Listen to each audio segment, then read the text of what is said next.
Wenn es jetzt so Wir früher... haben keinen Klicker oder so, nee. Thanks. Robot journalism. Du bist doch hier. Bleib mal hier stehen. Bitte helfen. Okay, ist schon an.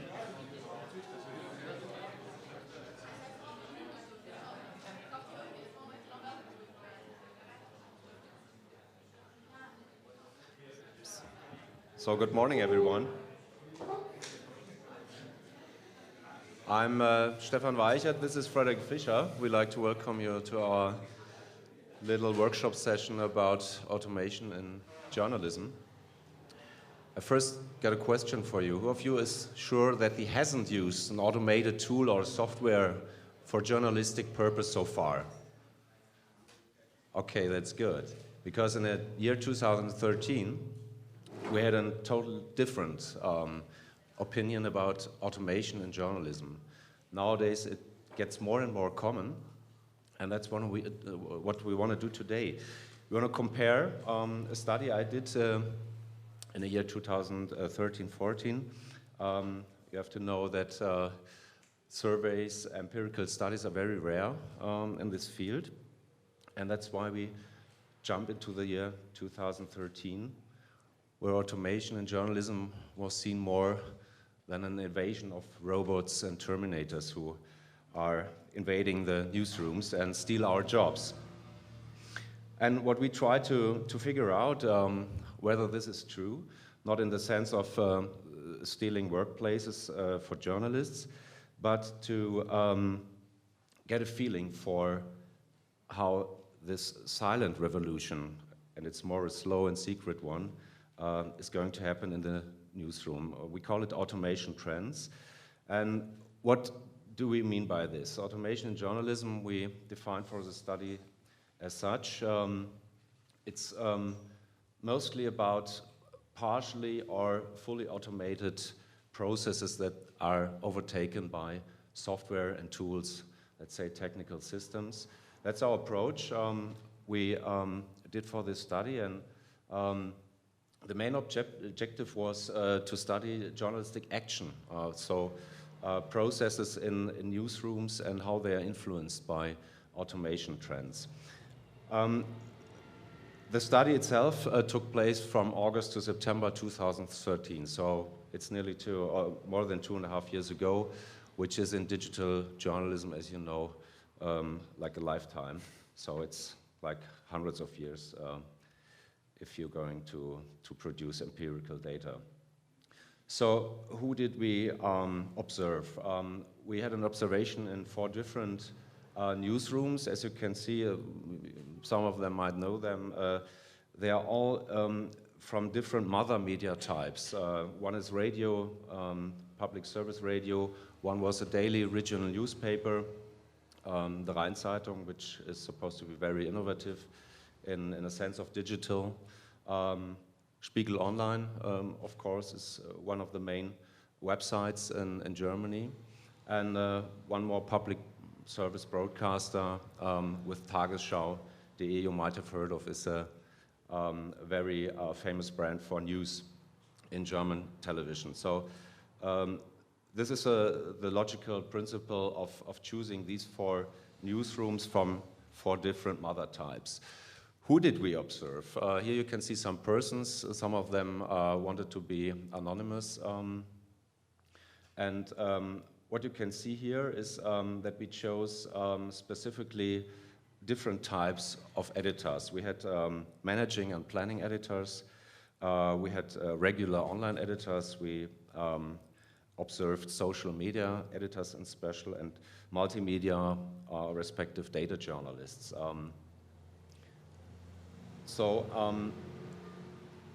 What did we do? We observed these journalists each for a full day shift, like 8 hours, and did observe every action they made on the computer, off the computer, when they got for a smoke or lunch even. And we tried to put this all together in a kind of protocol. There were pages and pages of protocols. and we used a certain software. It's called MaxQDR to evaluate these data and to find certain patterns where automated journalism could be found in these actions of these journalists. I will jump right to the results. I won't bore you too much with the methodology, but I'm happy to answer questions after our panel. So the results were, the question was, where exactly do we find automation in the newsrooms?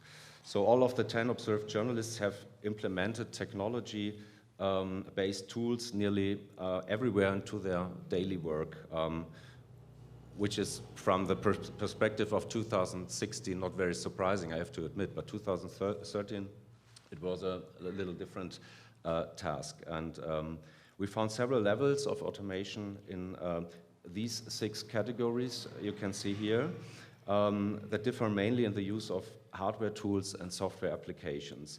So, for example, automation can be found especially at the editorial interfaces where content management systems, monitoring programs, social media clients, or open source tools for visualization data not only support the observed editors, but to adopt their work full automatically.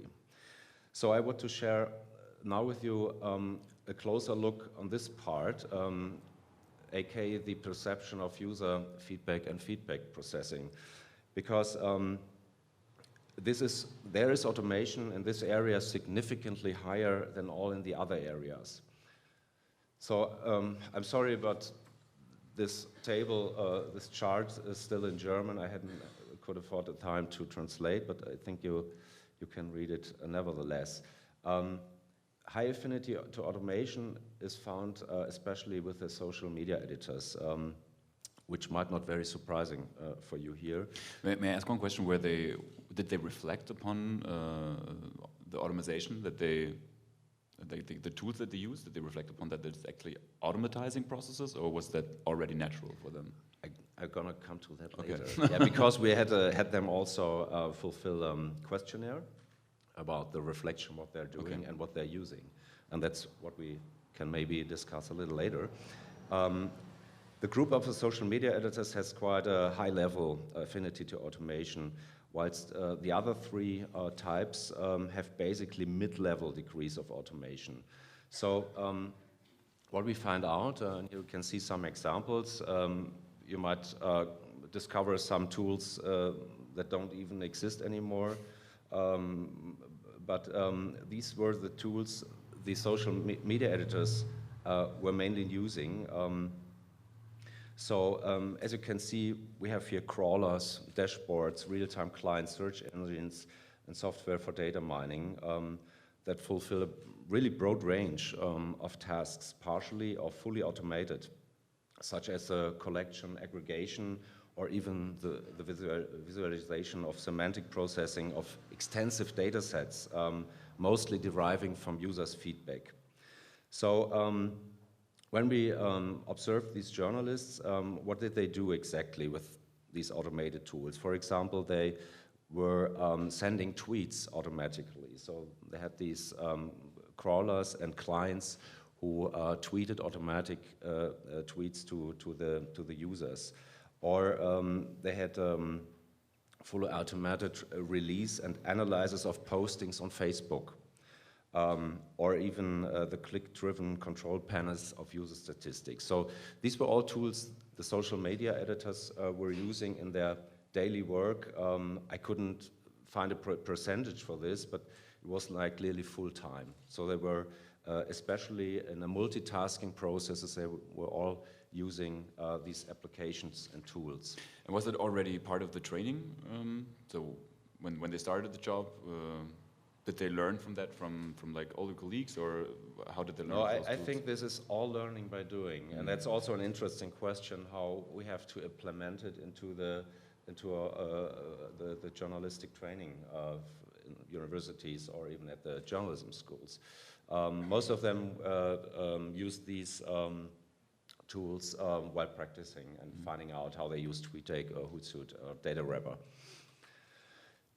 So what do these key findings mean? I will draw a little conclusion before we switch to Frederik's part.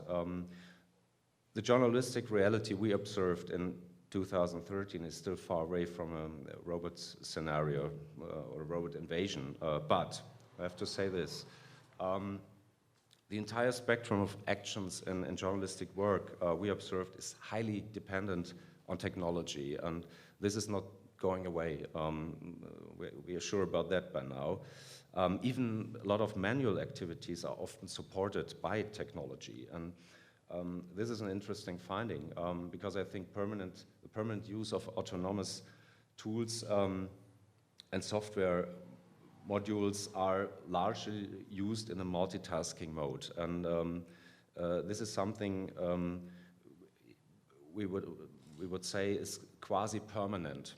You couldn't hardly find any journalistic job which hasn't to do with technical devices in an online newsroom.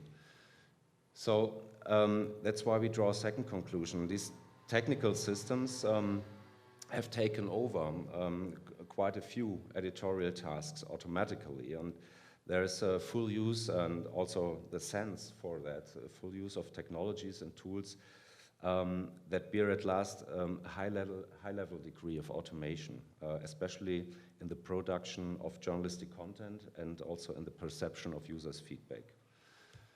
Third conclusion is that this leads a little bit to deformation of the classic journalistic craft. The dependence on technology we sense as a strong differentiation of classic professional profiles, but also as a kind of evolutionary process of the classic journalistic skills. And with this comes, of course, a deformation of the classic imagination, what journalism has to do in a sense of craftsmanship.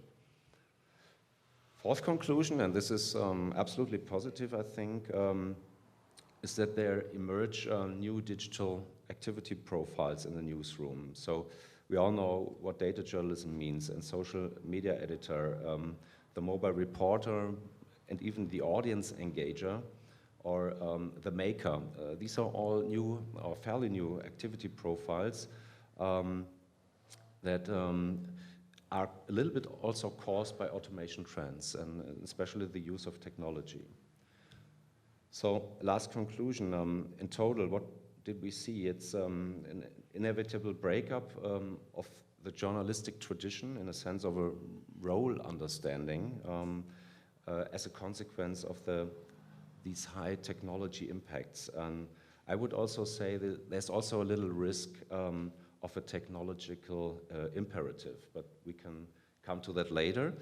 And now we switch to Frederik, who has a little more actual insights into his experience of the newsrooms 2016. Now we're in the present. Thanks, Stephan. Just go one step back. Yeah, I think it's really fascinating when we look at this topic because at those conferences, when it comes to journalism, in so many fields, we have the feeling that we're like not really moving forward. Like we have the same discussions over and over again. But when it comes to automation, we really see a very phenomenal progress in terms of development, but also in terms of the debate. So like we heard in 2013, it was really like we thought about this whole topic of automation in a whole different way than we do nowadays. Like 2013, there was so much about like all this automated text writing, text processing, text producing, narrative science is like the household name in this field. And everyone was afraid that now the software will reproduce basically what journalists are doing increasingly, and then journalists will be all unemployed. And even though there are a lot of reasons to worry about our jobs as journalists, I don't think that automation necessarily is one of them. And the reason for that is also what we heard from Stephan, that automation really is a tool and is a help for journalists, way more than it's a threat. And in 2016, we really saw a lot of developments in that field, and some of them I want to show you now. So those are all rather recent examples. with the exception of the first one, because that's my own startup that I founded in 2012. That's called Tame, and that's one of the early examples of automation, not necessarily in the field of text production, but in the field of research. So what we did with Tame is we tapped into the Twitter API, and we didn't analyze only what the people that are following you are tweeting the whole time and made a top 10 out of that, of the most relevant links, but we are the only ones who can tell you what the people that are following you are tweeting about. So if you are a brand, if you're a niche magazine, and you have like a very specific target audience that is following you on Twitter, we can analyze the conversations that your fans, your followers have, and tell you what they're talking about, and so what maybe you should talk about, or what kind of hashtags you should use, what kind of content you should produce. And in 2012, when we approached newsrooms with this kind of solution, we got a lot of raised eyebrows because people really perceived us as a threat. Like they really thought like research is something that I have to do with my human brain, and like everything that's happening here with this like automatic hocus pocus, like stay off of my lawn. But this has changed fundamentally. Like we are working now with newsrooms in Germany, internationally, we really see the shift that newsrooms understood that this is a huge help, and that this is not any longer optional. Like you have to have those kind of tools to work efficiently in this digital environment nowadays. How many users does Tame have at the moment? Around, you know the number? Around 10,000. So we are like a B2C company. We started as like a B2C company, like targeting normal customers, but now we shift to work with newsrooms only and with brands. So now some examples of rather recent examples of automation. So this is an example of so-called automated maps. So what's happening here is it looks static at the moment, of course, but in the background it's actually very dynamic. So this is an example of the LA Times, and what they do is that they tapped into the database of the police, and they have a threshold of criminal activity, and when that threshold is reached, a specific neighborhood will be colored red. So I think this is a very interesting example because it shows how machines and humans have to work together. So we have data on the one hand, but we have also a threshold, like a sort of threshold of relevancy that triggers this alert. And where this threshold is, that's up to the journalists. So this is a great example. You once define this, you once tap into the data, you design it, you put it on the platform, and then it stays relevant basically forever, as long as the data stays relevant. So if you live in LA and you want to know which kind of neighborhoods are dangerous, you can anytime get on this platform and get up-to-date information about that. And this is only updated by journalists or by users? No, that's fully automatically. Fully automatic. Yeah, it's tapped into the database of the police, and the police is feeding the data in, and then they analyze it and then trigger the alerts. Another very simple example, and I think that's especially for that reason great, because it's so simple, that's the Congress edits. It's a bot that is it's analyzing what kind of changes in Wikipedia have been triggered by IPs from the White House. So whenever a computer from the White House, like a White House IP, is changing anything on Wikipedia, it triggers like automatic notifications, and in this case also tweets. So, and then you can see like, okay, what's the reason some White House staffer changed the biography of this or that politician. Then we have the realm of customized content. This is a project called Aftershock, which I also think is very interesting. It's it's made by OPB in Oregon, worked together with the American Red Cross. What's happening here is, so Oregon is in an earthquake environment. And so the newspaper wanted to, or the public broadcaster actually, wanted to build a service for people to prepare in case of an earthquake. And so what you can do, you can't see it here in the screenshot, what you can do when you go on the website, you can enter your address, and then automatically this tool tells you how you prepare, like how severe will your immediate neighborhood be affected by an earthquake of a certain kind. So in this case, for example, it triggered the information that you should prepare for 2 weeks of supplies, 14 gallons of water, and 42 meals per person. This is just like the tip of the iceberg. There's like meters of information about like what kind of infrastructure is affected, stuff like that. And again, this is also, I think, a great example of how machines and humans have to work or can work together. So it's still up to like the research of a journalist, the research of experts to like find the information, to write all the texts, but then it's up to the machine to use those building blocks and put them together in a way that it's like highly relevant for you in your immediate neighborhood, and like the neighbor three blocks further down gets like totally different results. Maybe, I don't know. Do you remember the QuakeBot? Yeah, sure. When was it? 2013? 2013, I think. Yeah. Yeah. So this is a kind of more sophisticated tool to prepare for earthquakes. Exactly. Yeah. Yeah. The QuakeBot was also a great example of what the QuakeBot did. Is it tapped into the data of the I don't really know the name of the authority, to be honest, but the authority is basically tracking like earthquakes that was in California, and when it was above a certain threshold, it automatically sent out a notification to the journalist, and it also automatically produced the text already. So the journalist woke up in the middle of the night and not only knew that there was an earthquake somewhere in California, but he already got the text ready to publish at its hand. So yeah, that was a great example. Then we have the whole realm of recipes, of automation of like different web services. There are two companies in this field that are most famous. I think the one is called Zapier, and the other is called IFTTT. IFTTT stands for if this then that, and that also tells you what this is all about. Like, it's very simple rules that you can teach this kind of software. So if this happens, then that has to follow. And examples, like there are now hundreds of services that are compatible with this kind of software.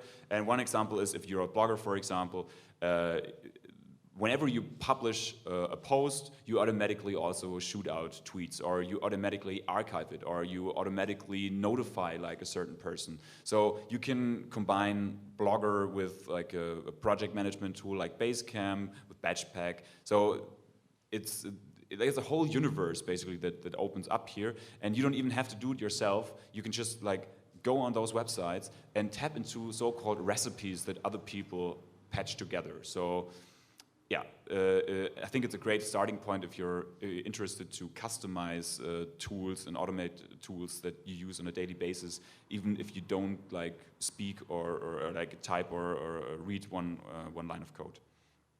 And then we have a recent trend that I find really fascinating, and that's called conversational UI. UI stands for user interface.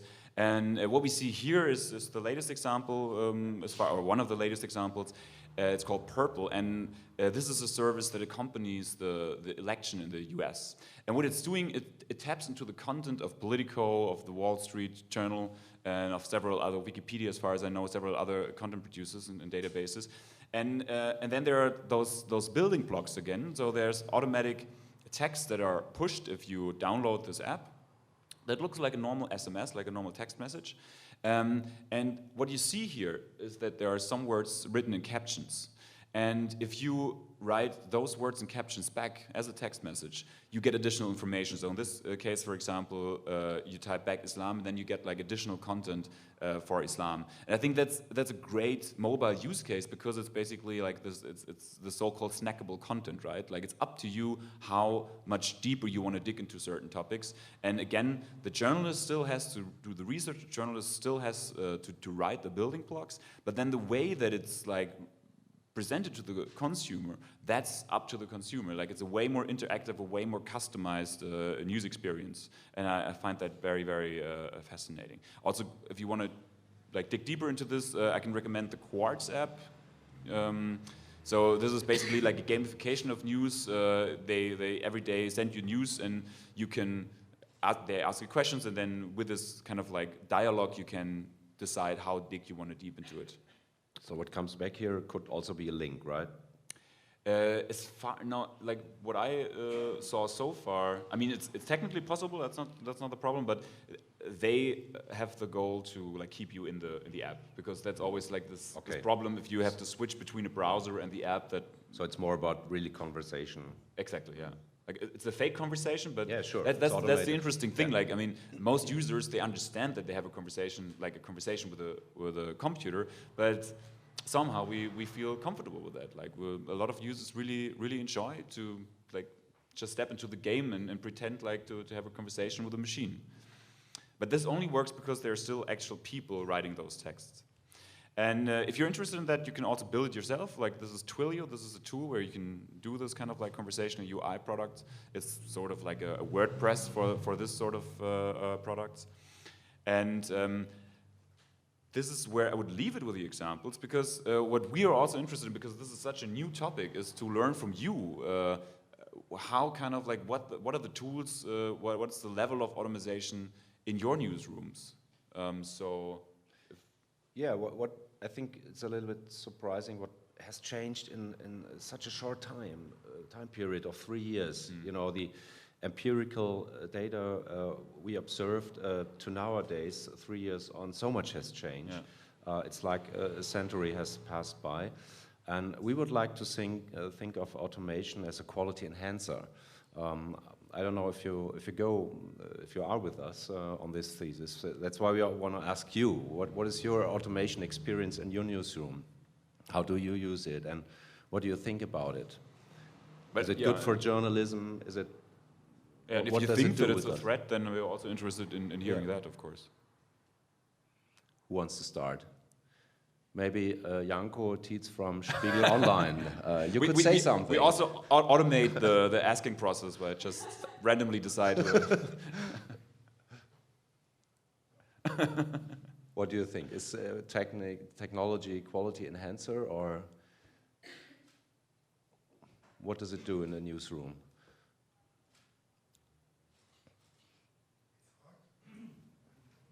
Oh, okay.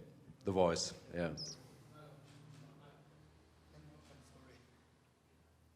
Yeah, there we have a question over there. Yeah. Hi, I'm Ingeborg Voland. I'm head of digital development at a Norwegian regional newspaper and head of the Norwegian Online News Association. I'll have to say, I think automation proposes one of the biggest possibilities for journalism today, because it frees up resources to do the stuff that journalists actually like to do and enjoy to do. Because the routine tasks that can be automated are also the most boring tasks. Yeah. So currently we have a couple of really cool examples going on in Norwegian journalism. A Norwegian news agency, NTB, is currently using a robot to write soccer match reports. Can you tell us which company you use? It's called NTB. They used Bakken and Beck, a Norwegian development agency, as well as doing a lot of work in-house. Mm-hmm. And it's putting out wonderful reporting in natural language. It feels genuinely like a reporter wrote it. Did you make research? Like, did you ask your readers if they can see the difference?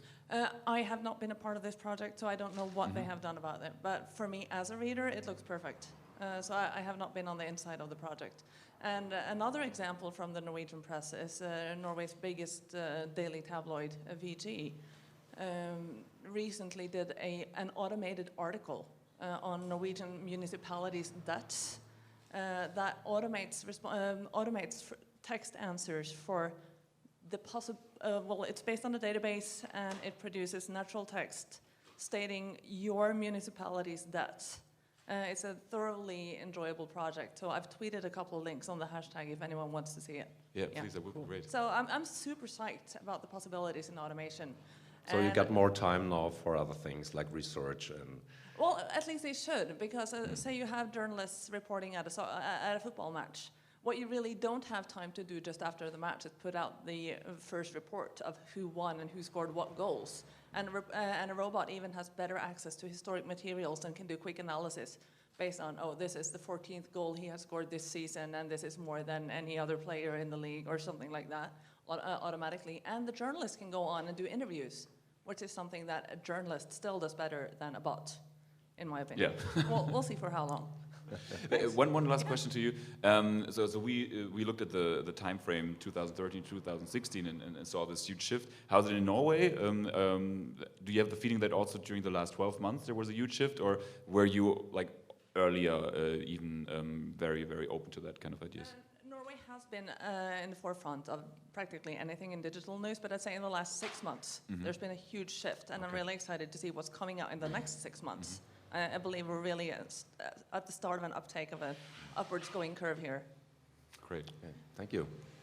Just to add one thing, this whole conversation about that automation and software is freeing up human workers. We see that also in other fields. There's this topic that like we should look at automation maybe like in a broader field as something that enables us to be more human overall, because like what really makes us human is that what is like hardest to automate.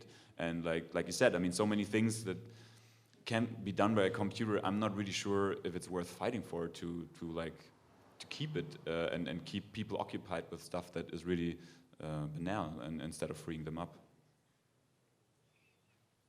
What about users' feedback? Does anyone of you use automated tools to keep users into control, to converse, to make discussions? Because I think this is a more sensitive subject. How do you treat users? Should they be automated in a way, like the example you have shown? Yeah, please.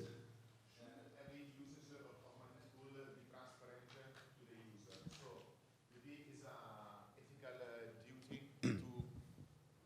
What do you think about? Because normally journalists do not tend to explain how they reach some result, but it can be an ethical guideline that if you start to promote, who knows, maybe it works.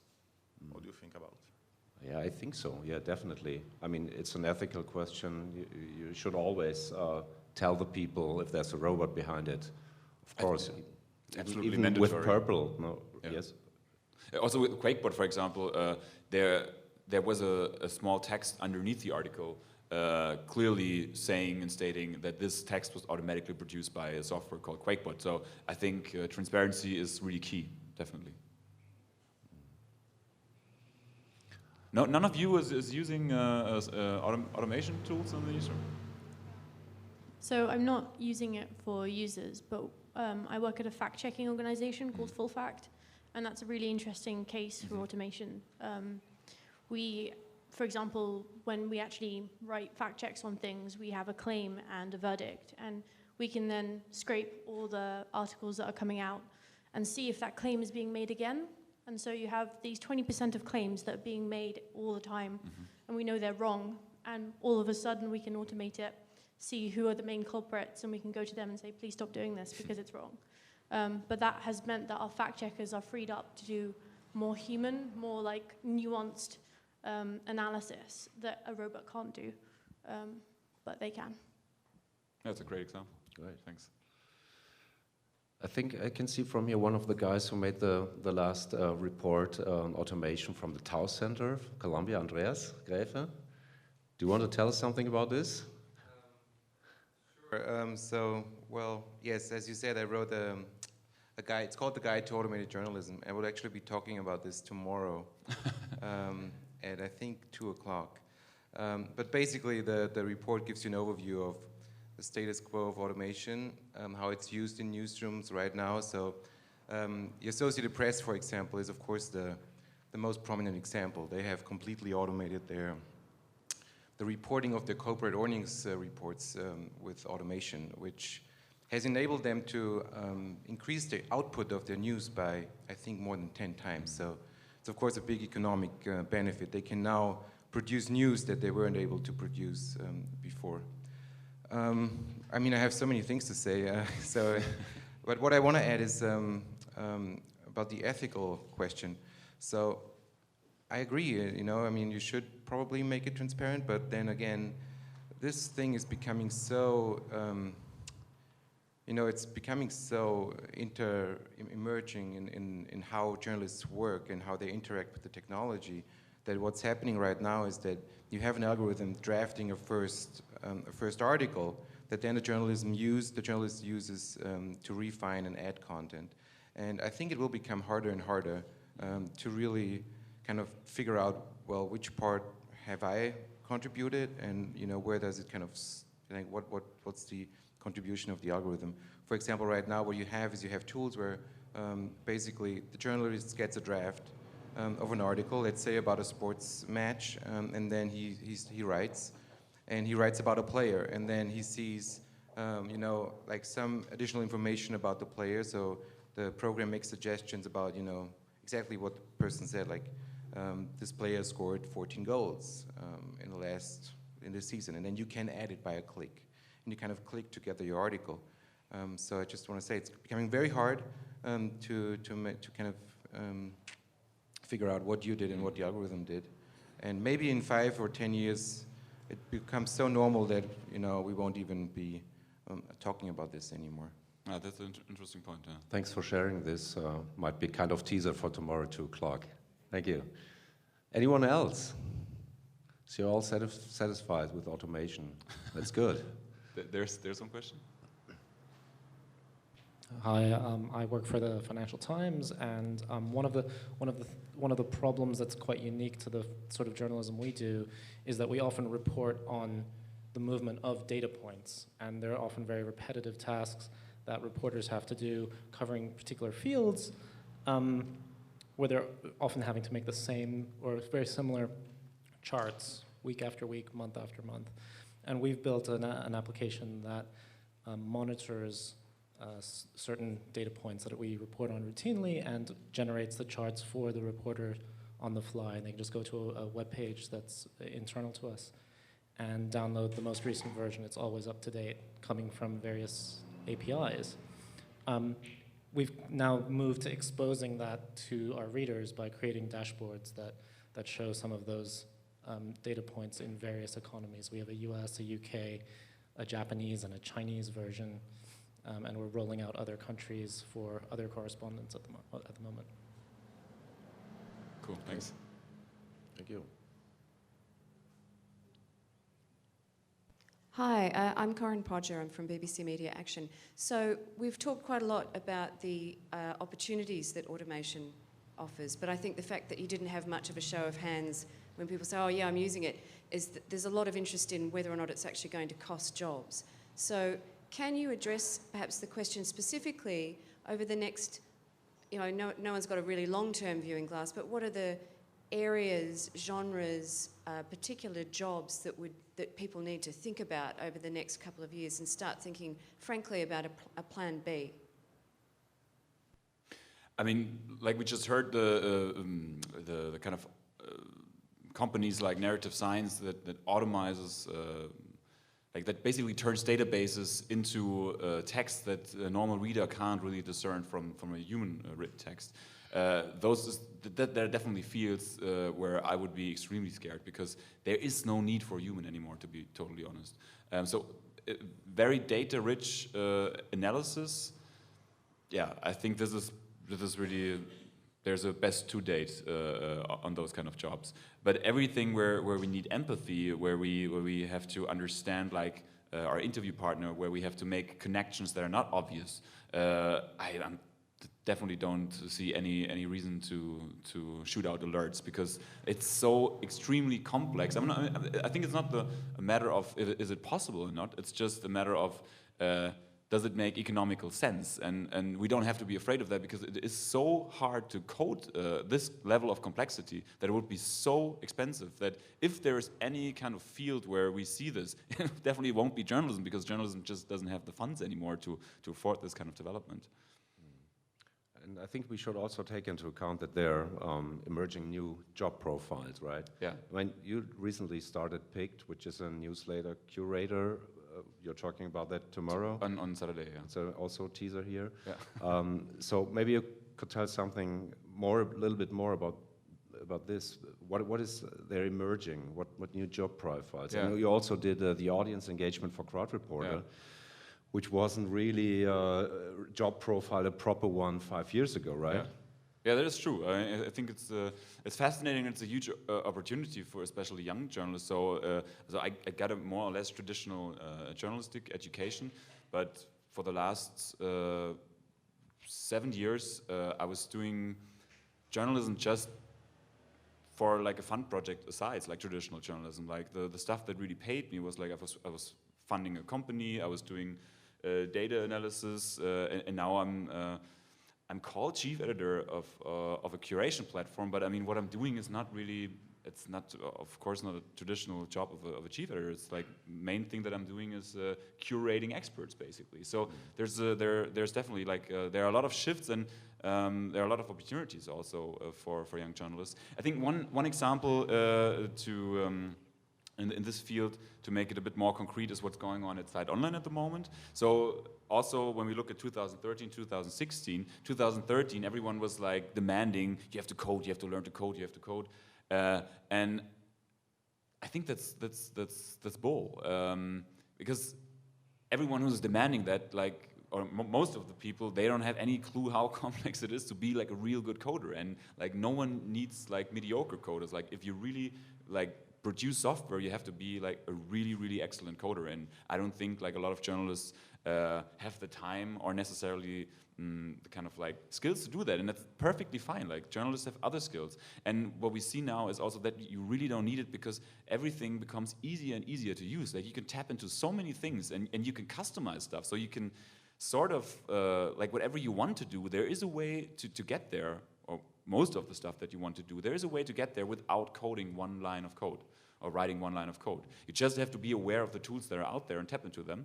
But what we see now is as a new job profile. I mean, of course, there are more coders now in the newsrooms. I'm not saying that this is not happening, but I'm just saying it's not necessary to become a coder to stay up to date and fulfill an important function in the newsroom. But what I find really interesting is that at Zeit Online now, they not only have coders, but they hired the first data scientist.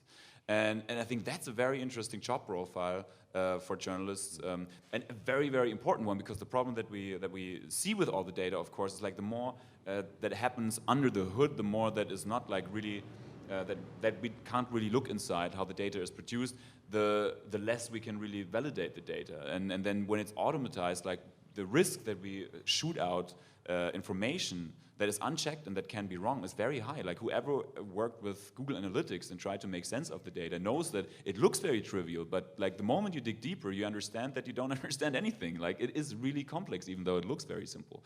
And so it totally makes sense to have someone who's like, at least in the beginning, when you set up something like this, really is looking how plausible is this data, how clean is the data, like are we really measuring what we want to measure? Is there anything that is like kind of falsifying what we want to measure?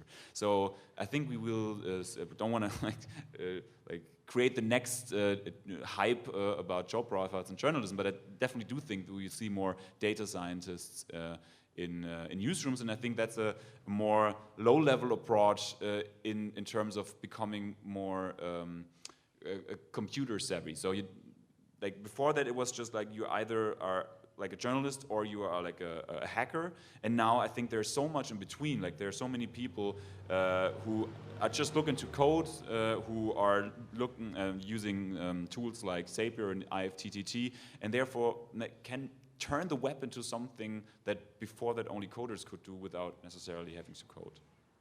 And I think, as you said before, also, and on the audience engagement, there are a lot of topics that can't be automated. I can see the BBC lady anymore. I think she sits outside. Ah, yeah, okay, there you are. I don't know if you know that BBC also experimented with Yik Yak and a conversational tool about depression. And of course, this can't be done by a robot, right? This is a too sensitive subject. So there are always real people behind it when it comes to topics like that. So this can't be replaced by automated tools. Okay, you're exhausted or hungry. Thank you very much for attending this little discussion. And yeah, we see you tomorrow on other panels, and thanks for being here.